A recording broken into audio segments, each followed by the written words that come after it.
Here we go. What I'm about to tell you is the true story of how I got into cubing. Not many people know this, but I was actually born in Paris at the height of the COVID-19 outbreak. I was an intense child who mostly enjoyed my own company. Actually, you wouldn't believe it, but my first hobby was professional sleeping. I even tried out for the national squad and would have made it if not for Regina. She accidentally broke my bed just before I was about to compete, and none of the judges believed me. As if I'd ever touch your bed, you dummy. I was devastated. I remember that night clearly, lying in bed with my Wizards of Waverly Place bedsheets, thinking I'll never ever be able to show my nose in public again. And then, from the corner of my room, something sparkled. At first, I couldn't see it because it was covered by my collection of money, but then I looked closer. A Rubik's Cube. My uncle had given it to me years ago at my wedding. He was a funny guy, Uncle Benjamin. He had been a lawyer his whole life, but got fired for supposedly being too good at his job. But I'll never forget what he told me that day. He said, "Get your head in the game." I didn't get it at the time, and I still really don't. The sad thing is he passed away 20 days later, so the cube was the only memory I had of him. And it was there in that moment, alone in my bedroom, that I decided I was going to become the best cuber in France. Of course, I had no idea how to solve that thing, and keep in mind, Elon Musk hadn't invented YouTube yet, so I turned to the only place I could, my school's internet chat rooms. "Can anyone help me solve the Rubik's Cube?" I typed, and waited some more. 12 nanoseconds passed, and still no reply, until one fateful day, there it was, a message from CrazySmart99. He introduced me to the concept of CFOP, although instead of calling it a cross, he used to say, "Make a broom." Go figure. I still remember my first solve, which happened in my attic. It took 21 minutes, but I didn't care. I'd solved it, and I kept doing it over and over and over again. I cubed with a jetpack, I cubed during our family vacation to Antarctica, I even cubed while I was in the hospital with the flu.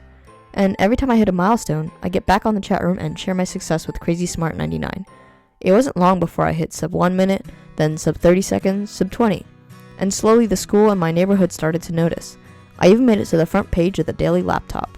And then CrazySmart99 recommended that I try competing in an official WCA competition. I thought he was joking, but he was as serious as a rabbit swimming in the forest.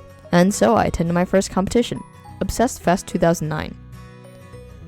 I couldn't believe what I saw. Cubers everywhere, turning puzzles of all kinds. I even met Patrick Ponce. Well, actually I met his mom, and she secretly gave me the small dog he keeps in his bag. Good times. And even though the pressure was high, I was on fire. I made it through to the second round for 3x3 and then into the finals.